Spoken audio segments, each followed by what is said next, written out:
Oh my goodness. This is your boy JG. This is the Punch Report.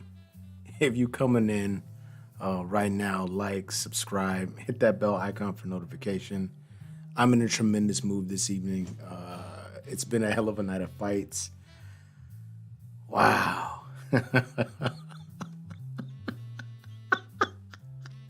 I'm done. I'm really done. I'm really done. Let me get this pulled up real quick though. I'm really done right now.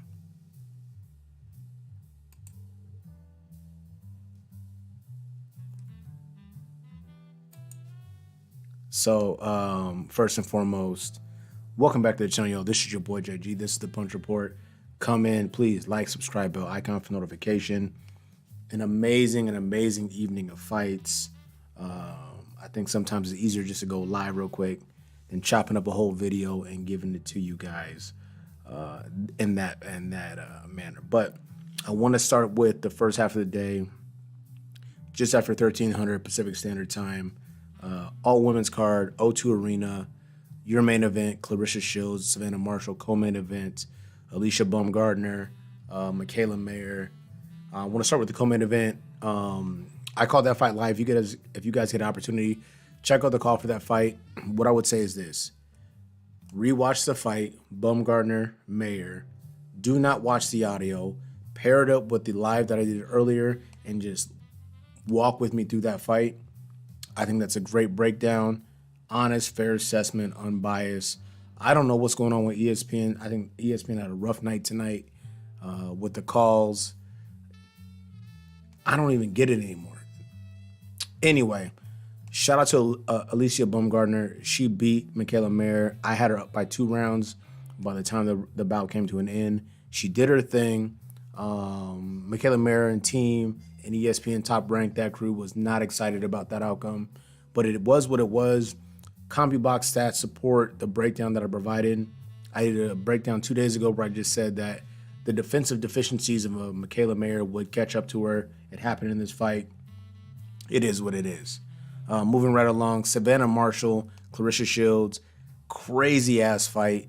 I do think that Clarissa Shields had better work, cleaner work. I'm not a big fan of languishing on the ropes. Fighting in the UK against a UK fighter, you can get in trouble. I think the judges got it right. I have no issue with the decision. If you're someone like Clarissa Shields fighting in enemy territory, you got to be more careful. She got it done. Shout out to her. Now, hell of an evening of fights. I spent the time and I checked out the George Kambosos, Devin Haney rematch, undisputed bout, 135 pounds. Took place Rod Laver Stadium, Melbourne, Australia. Good fight. I think it went according to plan. You know, Devin Haney is better than George Kambosos. Big shocker. I can't believe that's being said. I think in the lead up to the fight, Kambosos was telling you that he had a lack of belief in himself and what he could get done against Devin Haney. When Devin Haney came out there, jab was sharp, right hand was sharp. He had a good game plan. Kambosos, a fully formed fighter at this point in time, I don't see the benefit in him with all the switching he was doing, getting caught in the middle when he switched to southpaw, get popped with the right hand, and look questionable. But that fight went according to plan. Kambosos didn't believe he can win. At no point in time did he think that he can win. The Australian crowd, the Greek nationals thought he could get it done. Devin Haney's a better fighter. Skills, ability, ring IQ, and the physical attributes also go to Devin Haney. Size, speed, strength overall. He's a better fighter than George Kambosos. I'm not saying Kambosos was a hype job. He fought a Teofimo Lopez that came in, was arrogant, disrespected Kambosos. He was able to go out there and get it done. But this fight and the first fight with Kambosos and Haney played out exactly how I predicted. Did a video back in April, where I stated this fight is not competitive and Devin Haney should buy property out in Australia. He's going to be there for a while. Contractually, both fights were going to take place. Initial bout, short money, rematch bout, everything in Australia, just for Devin Haney to get the opportunity to fight for those belts. And here we are today. 35-pound division, Shakur Stevenson, Tank Davis, If Ryan Garcia wants to flirt with being at 35er anymore, I don't know. But it's looking good. It's alive and well. And I'm excited for the future of this division. I want to say congratulations to Devin the Dream Haney, Bill Haney and team. They went out there, they did their thing. And it looked good doing it. It was not competitive, in my opinion. As much as Mark Kriegel and the cast wanted it to be, that was not a competitive bout. But I've covered those bases now, right? Baumgardner, Mayer, Shields, Marshall, Haney, Cambosos. Those bases have now been covered. I want to get to this main card, the pay-per-view card, Deontay the Bronze Bomber Wilder, Robert Helenius, Plant versus Durrell. Amazing night of fights. And I'm smiling because you ever want, let's say you want that PS5 for Christmas, right? Mom and dad, they sweating hey, little Bobby, I don't know if we can get you the PS5. We're going to try our best, blah, blah, blah. But then you open it, you go on the Christmas tree on Christmas Day, you open that shit, you got the PS5, you got the remote, the game you wanted, and you feeling good about it. That was this card. Shout out to Luke Beckham. Wilder didn't even hit him with a full right hand. His power is ridiculous. And you beat me to it. I'm going to get into this comment. Shout out to you because I definitely want to talk about that. But I'm going to admit something. I broke this fight down, Helenius, Wilder. I said Wilder can get it done. I thought it would happen later in the fight. Devin Haney deserves his props. Deontay Wilder is back. Caleb Plant quieted the haters. Happy for all of them, not to mention the GWOAT. I think that I could stop the stream right now, and that comment right there, shout out to Joseph Wooten, that comment right there is really why I'm so happy this evening about how everything played out, because I am a kid on Christmas right now. I'm a kid on Christmas, and even if the results aren't what I predicted or what I thought would happen, it was an amazing night of fights. The thing that I said with the Alycia Baumgardner, Mikaela Mayer fight, no matter what you think or who you think is going to win, that was going to be a good fight, and that's what it was. Savannah Marshall, why am I missing? Clarissa Shields, excuse me. That fight was better than I wanted it to be, more competitive. I don't know if I'm giving Savannah Marshall credit for coming forward and getting pummeled, but I guess I am a little bit because she took a lot of damage. Ultimately, at the end of the day, if I was going to give a breakdown of that fight, post-fight, cleaner shots, Shields, speed, Shields, power, Shields, lumped up Marshall, but Marshall stayed in her face, really kind of came forward. I wouldn't say it was intelligent pressure, but she was able to go in there and do certain things to make it more compelling. The scorecards were appropriate for that fight, so I got to shout that out to the judges because the Baumgardner Mayer card was complete trash. It was a close fight, I'm not denying that, but one of the judges had it lopsided for Mayer. That was complete bullshit, and, it is what it is. Great night of boxing, I want to go back to Deontay Wilder. Robert Helenius is a good free-flowing fighter. He has a loss before. He's been stopped before by Gerald Washington, knocked out with his head hanging out the ring. You don't know how fighters are going to come back from being stopped. If we want to talk about boxing at the highest level, MMA, kickboxing, whatever, getting stopped by a fighter, especially twice, is a tremendous challenge to overcome. That's a mental game that fighters have to play with themselves. We've seen great fighters get beat and get stopped, and that might be their first and only loss. They never recover. What comes to my mind right now is Juan Manuel Lopez when he lost to Orlando Salido. Lost to him, faced him again, lost to him again, and then he was beating up cornermen inexplicably and looking terrible. Deontay Wilder, it's more than a knockout for me. It's more than the fact that he folded Helenius in a bad position with all of his weight on his back foot, corkscrew shot right hand, followed by a left hand that didn't land. It's more than that. It's about the fact that he got in the ring. He came in at 218, where he felt comfortable. Malik Scott and team put a great game plan together. And shout out to Helenius. I mean, the familiarity with that's my biggest thing. The familiarity with Helenius being a training partner. I see that fight going the way that it went, but in round 5, 6, or 7. For Deontay Wilder to be so snappy and get the power off in a bad position, he's still fresh in my opinion. The Tyson Fury fights were what they were. He's still a dangerous heavyweight. If you're Alexander Usyk, you're not big enough or fast enough to beat Wilder. If you're Anthony Joshua, you have to knock out Wilder in the first 30 seconds of the first round, or you will ultimately get destroyed Every moment after that, he is the best fighter in the world. The only competition he has is Tyson Fury, and I'm just happy to see Deontay Wilder back. Shout out to him. Shout out to Robert Helenius for taking that fight, showing up, doing the best he could inside of 3 minutes, and ultimately getting stopped. James E. Alycia Baumgardner looked everything from that girl, took everything from that girl. I feel bad for Mayer.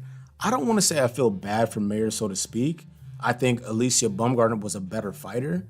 She's just more polished. She's a little slicker. I wish Baumgardner was a little more focused in the earlier rounds, even though she won those first 4 rounds or 3.5 rounds pretty convincingly, lost 5, 6, and 7, then won the rest of the fight. Be sharper, and she can put a better beating on Mikaela Mayer. I would not be shocked to see that fight again. I want to see that fight again. That was a really great fight. Shout out to Haney and Kambosos, but the Clarissa Shields fight and the Mikaela Mayer Baumgardner fight, all the fights today, outside of a brutal knockout in the first round, those were my favorite fights. So shout out to those combatants. Anthony Dirrell, Caleb Plant, 9th round, brutal knockout, double left hook, caught Dirrell slipping.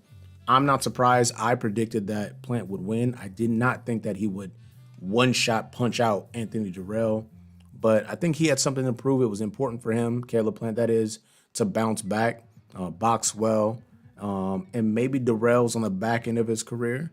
He had a great knockout very recently, I think within the last year, uppercut shot. We know he had the loss to David Benavidez. I just don't think he is who he once was when it comes to the competition at the highest level of the sport. Shout out to Caleb Plant. I think he's great at 168. Where the hell is my phone at? I think he's great at 168. But for right now, in the time being, maybe it's time to walk away from the sport. You've already done your thing. Your brother's done his thing. Your family's in the sport of boxing. Caleb Plant's back. 168's a good division. What's Canelo going to do? Hold those belts up. But for the purposes of this particular live stream, hold on. Where does Mayer go from here? She's got to start from scratch again. Yes and no. If she can't get a rematch, because that was a good fight, close fight.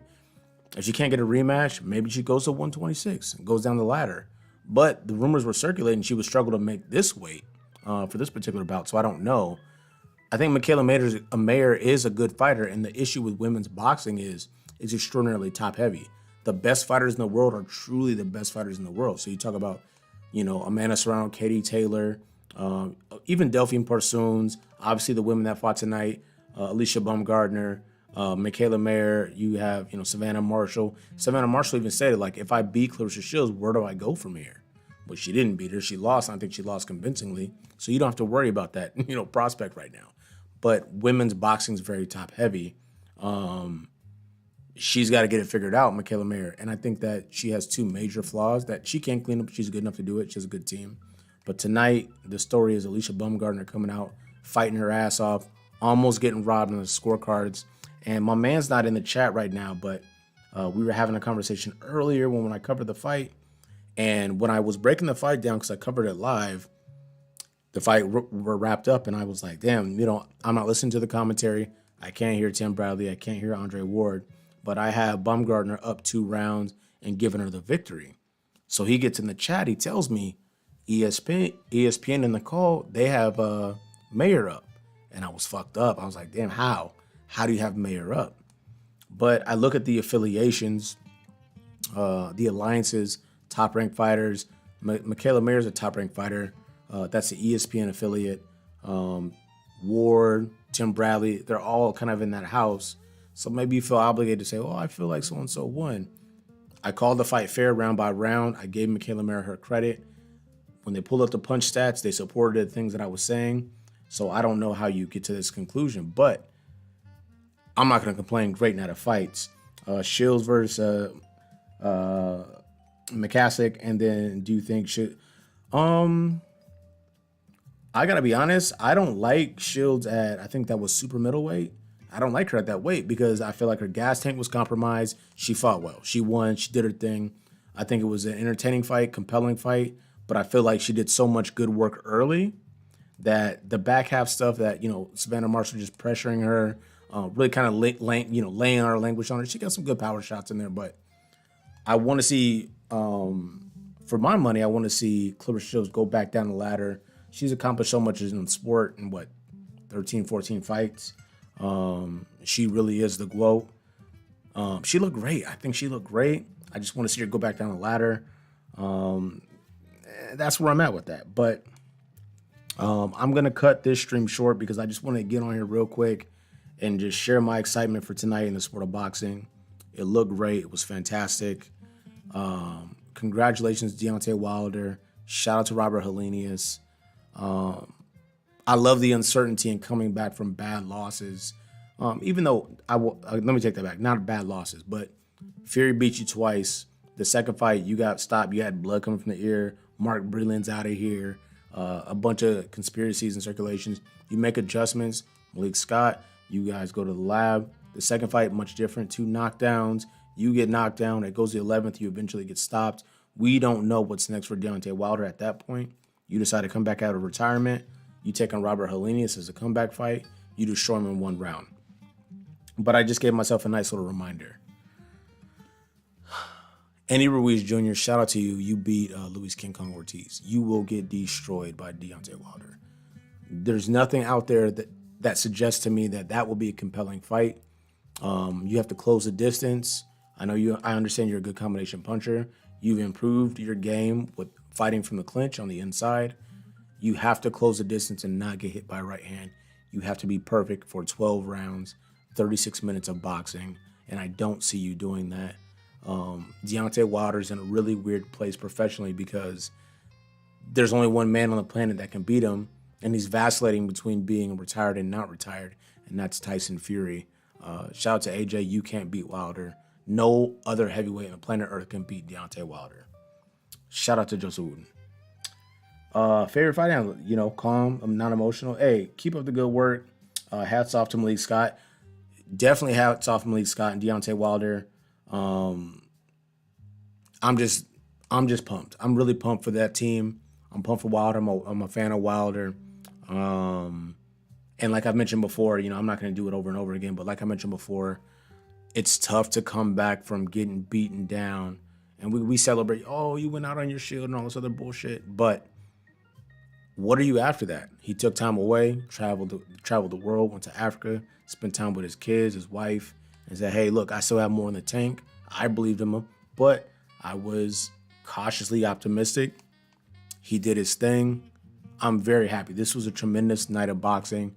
I want to say shout out to this live stream and my last live stream, the individuals that joined. I'm going to hop on here tomorrow, have a more comprehensive breakdown of what I saw this evening, what's next for the combatants. And I'll tell you this thing. Shout out, long time no see. Shout out Yoel Wilder, heart of a champion, no doubt. Because it wasn't about coming back. It was about coming back and looking tremendous. He has set us a high bar, a high standard for himself. And he was able to capitalize on that and show the world I'm still him. I'm still that guy. I'm still the bronze bomber, bomb squad all day. Haters are going to get in here and say, oh, one trick pony, blah, blah. I like saying, I'm going to look right into the camera. This is one of my favorite things to say. Every single fighter that Deontay Wilder has fought is a better boxer than him. And they still can't get it figured out. If you think about Tyson Fury, he still had to go his ass to the canvas, result in a draw, and then have, 3 or 4 subsequent knockdowns of a 300-pound man. He's all time to me. Deontay Wilder's all time to me. You can't change my mind. You can't do it.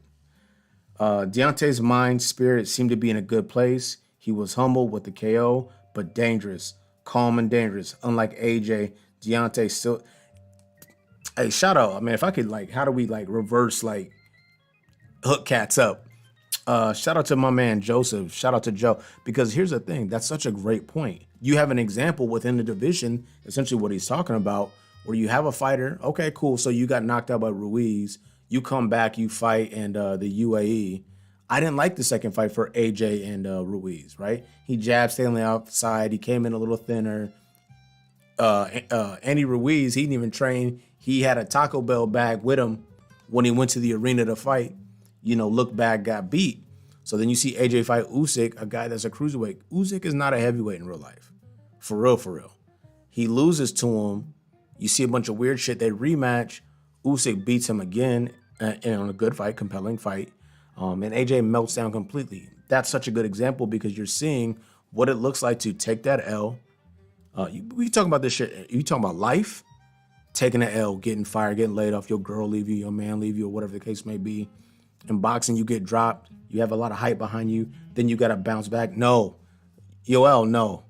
No Ruiz, no Wilder next. We're not doing that. Ruiz is getting folded like laundry.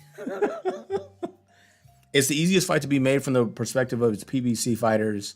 And that's an easy fight to make. But Wilder has stated, he stated before this evening, he only wants to entertain the idea of a Alexander Usyk fight and an Anthony Joshua fight.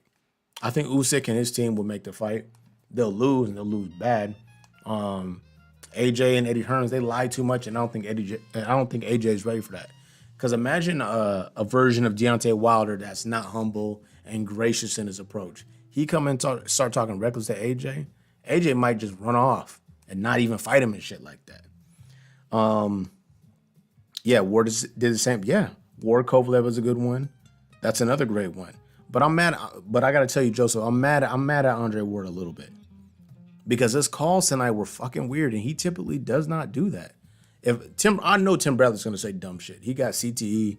Ruslan Betnikov carved him up. Pacquiao carved him up, and I know he's gonna say reckless stuff on the call. Andre Ward was weird tonight, and that's not something I'm used to. I did not watch their call. I caught it in the back end for the ladies' card, but I watched the Kambosos card with audio. Kambosos Haney card with audio, and I felt like they were reaching, trying to make that fight something that it wasn't. Devin Haney kind of washed Kambosos again. He just did it differently. I think, and maybe it was Bernardo a little bit too. Like, oh, this is different than last time. It's different because he's whooping his ass differently, not because Kambosos is doing anything differently. Kambosos had a much better fight despite getting destroyed in the first fight than he did in the second fight, and was getting punched all around.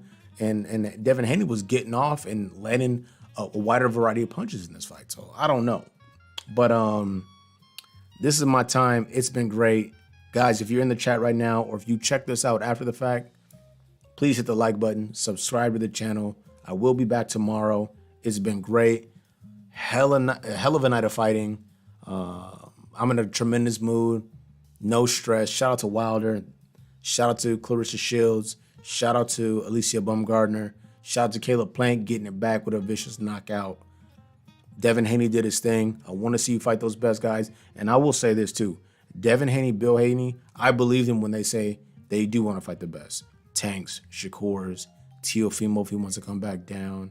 I don't want to put Keyshawn Davis in there, but they want to fight the best guys out there in the world. I believe them. They've taken short money. They've put themselves in a position to fight overseas in someone else's backyard. They've done these things, and so I'm excited for what 135 looks like. I do feel like Haney can still be at 35er. He looked great tonight after he rehydrated. Way bigger than Kambosos. Kambosos hang it up because the top side vision is way too good. You might get knocked out by somebody else. But that's been my time. This is the Punch Report. This is your boy JG. Please like, subscribe, bell icon for notification. We out.